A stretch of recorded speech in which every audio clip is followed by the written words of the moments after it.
27, है ना। ये सिर्फ एक आज़ादी का एक दिन जो हम रिमेम्बर कर रहे हैं, हम आज ईद कर रहे हैं 15 अगस्त की, सिर्फ एक दिन नहीं था, 300 साल लगे थे इस दिन को आने में, है ना। और इन 300 सालों में कितने ही लोगों ने अपनी जानें गंवाई, है ना, कितने लोगों ने जान गंवाई, है ना, जिनमें से हम तो किन्हीं कुछ ही नाम जानते हैं, जैसे लाला लाजपत राय, है ना, चंद्रशेखर आज़ाद, भगत सिंह, सुखदेव, राजगुरु, खुदीराम बोस, है ना, सुभाष चंद्र बोस, महात्मा गांधी, है ना। इन सब लोगों ने अपनी जानें गंवाई और कुछ देश के बाद तक भी जीवित रहे, जैसे सरदार वल्लभ भाई पटेल जिन्होंने हमारे संविधान में, या डॉक्टर भीमराव अम्बेडकर जिन्होंने हमारे देश का संविधान बनाया। तो इन सब लोगों के अथक प्रयासों से आज़ादी का वो दिन आया। कौन सा दिन आया? 15 अगस्त 1947, है ना। अब कोशिशें लगातार चल रही थी देश में कि अंग्रेजों को बार-बार ये तो फील हो ही रहा था कि देश से उनको जाना पड़ेगा, है ना, क्योंकि भगत सिंह और ये सुभाष चंद्र बोस से तो वो बहुत ज़्यादा डर गए, क्योंकि उन्होंने अपनी आर्मी बना ली थी, अपनी सेना तैयार कर ली थी, जो कभी भी, लेकिन अंग्रेज़ों ने या ईश्वर की करनी चाहिए उनकी भी प्लेन क्रैश में डेथ हो गई, है ना। तो इन सब कोशिशों से अंग्रेज़ों को ये तो पता था कि उनको जाना पड़ेगा। तो धीरे धीरे हमारे जो देश के लोग थे, बड़े लोग जैसे पंडित जवाहरलाल नेहरू, महात्मा गांधी, सरदार वल्लभ भाई पटेल, ये उस तरफ भी चल रहे थे कि जब देश आज़ाद हो जाएगा तो उसके बाद क्या होगा, क्योंकि देश में उस टाइम इतनी गरीबी थी, इतनी विषमताएं थी, मैंने आपको बताया था ना, अनइक्वलिटी इतनी ज़्यादा थी कि जाति भेद था, लिंग भेद था, है ना, पैसे के मामले में कि अमीर कौन है, गरीब को, क्योंकि अमीर तो और अमीर हो गए थे, गरीब और गरीब हो गए, है ना, छीन लिया गया था ना। तो इन सब चीज़ों के लिए कोशिशें हुई कि पहले तो हमारे लिए कुछ ऐसी चीज़ होनी चाहिए जिसका नाम है, और एक यूनिटी आए देश में, है ना। यूनिटी बहुत ज़्यादा ज़रूरी है ना। जैसे आप लोगों में यूनिटी क्या है कि आप एक स्कूल में पढ़ते हैं, एक क्लास में पढ़ते हैं, है ना। अब मान लीजिए हमें किसी को बुलाना होगा तो मेरे साथ सबको नहीं बुलाएंगे, हम कहेंगे 10 क्लास के बच्चे आ जाएंगे। तो ये यूनिटी लाने के लिए हमारे देश के जो पूर्वज थे उन्होंने झंडा हमारा चुना, ठीक है, और वो झंडा कई बार बदला। जो फर्स्ट हमारा हुआ था वो था 7 अगस्त 1906, जो पहला झंडा हमारा चुना गया था, कब चुना गया था? 7 अगस्त 1906, ठीक है। अब उस झंडे में क्या था? उस झंडे में 2 ही कलर थे, रेड और येलो। फिर उसके बाद और मॉडिफाइड हुआ, और जो आज का हम झंडा देख रहे हैं वो झंडा बनाया पिंगली वेंकैया, ठीक है। उन्होंने हमारे झंडे का आविष्कार किया। किसने किया? पिंगली वेंकैया ने। और ये झंडा हमें कब मिला? 22 जुलाई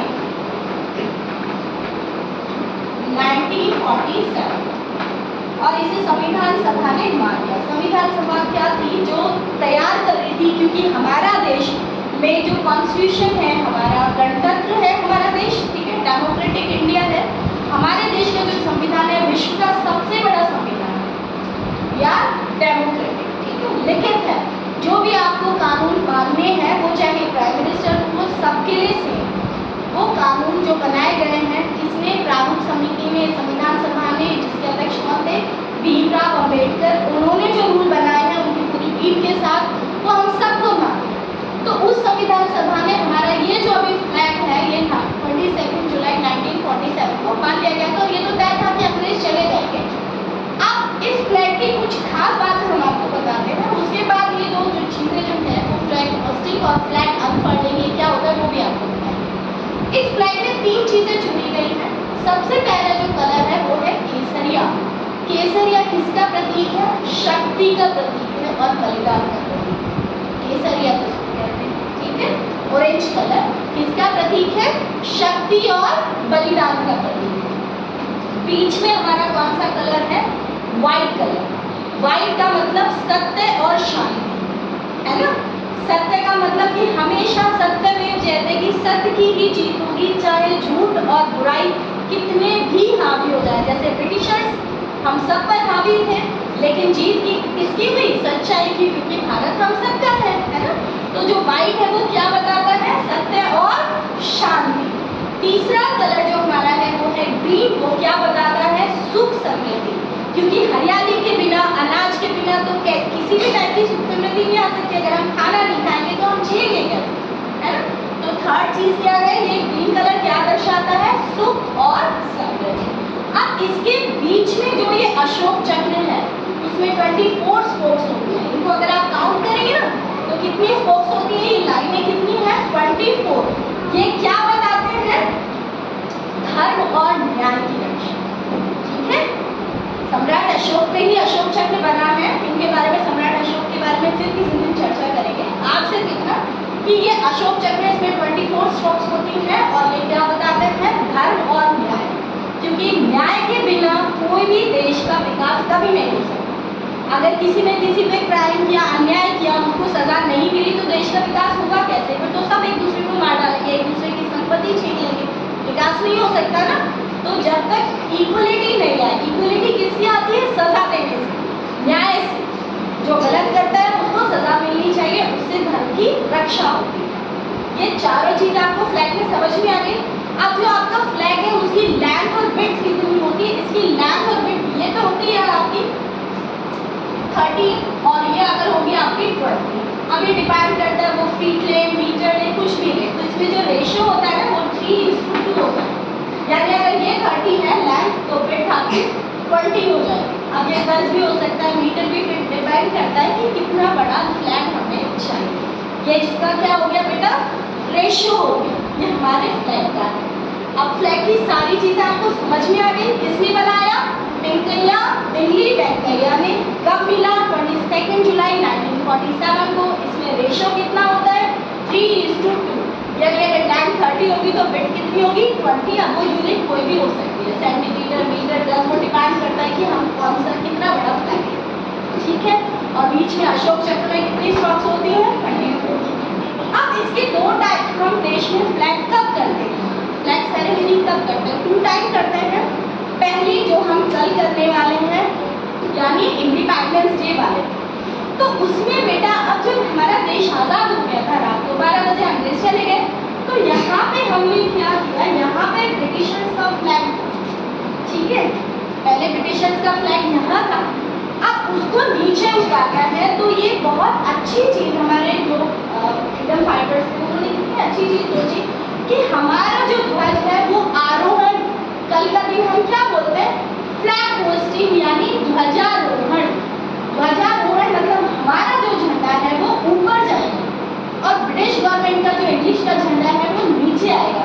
अब उसकी कैसे रचना की गई थी कि हमारा जो ये फ्लैग था वो यहाँ बांधा गया था। ये थ्रेड आप देख रहे हो, यहाँ पे बांध दिया गया था और इसमें एक सिस्टम होता है। तो जैसे ही खींचा गया था हमारा फ्लैग ऐसे ऊपर गया, जो ब्रिटिश का जो झंडा था वो नीचे आया। इसलिए कल वाले झंडे को कहा जाता है, 15 अगस्त वाले जो झंडा था उसको क्या कहा जाता है? फ्लैग होस्टिंग या ध्वजारोहण। देखो क्या कहा जाता है बेटा? ध्वजारोहण। ठीक है, 15 अगस्त का दिन हम क्या कहते हैं? ध्वजारोहण। तो इसमें 2 शब्द हैं, ध्वज प्लस आरोहण। ठीक है, आरोहण यानी ऊपर जाना, समझ गए? ध्वजारोहण। तो 15 अगस्त के दिन हम क्या करते हैं? फ्लैग होस्ट करते हैं। और कहाँ होता है? लाल किले पे प्राइम मिनिस्टर करते हैं। ठीक है, समझ में आ गया? फ्लैग होस्टिंग समझ में आ गया आपको? अब 26 जनवरी 1950 को हमारा कॉन्स्टिट्यूशन मिला, लेकिन यानी हमारा कानून, कितना टाइम लगा था? 2 वर्ष, 2 years 11 month और 18 days, मतलब 3 years में 12 days कंप्लीट है। इतना टाइम लगा था इस कॉन्स्टिट्यूशन को बनने में। जब कॉन्स्टिट्यूशन बन गया तो अब तो देश पहले से आज़ाद है ना? तो अब हम फ्लैग को नीचे से ऊपर नहीं ले जाएंगे। अब फ्लैग ऑलरेडी यहाँ पे बंधा हुआ है, ये तो ऐसे फ्लैग है और यहाँ पे फ्लैग ऊपर ऐसे बंधा होता है। उसके बीच में कुछ लोग फ्लावर्स लगा देते, तो नहीं लगानी चाहिए क्योंकि फ्लावर्स जो है वो स्पॉट छोड़ देते हैं।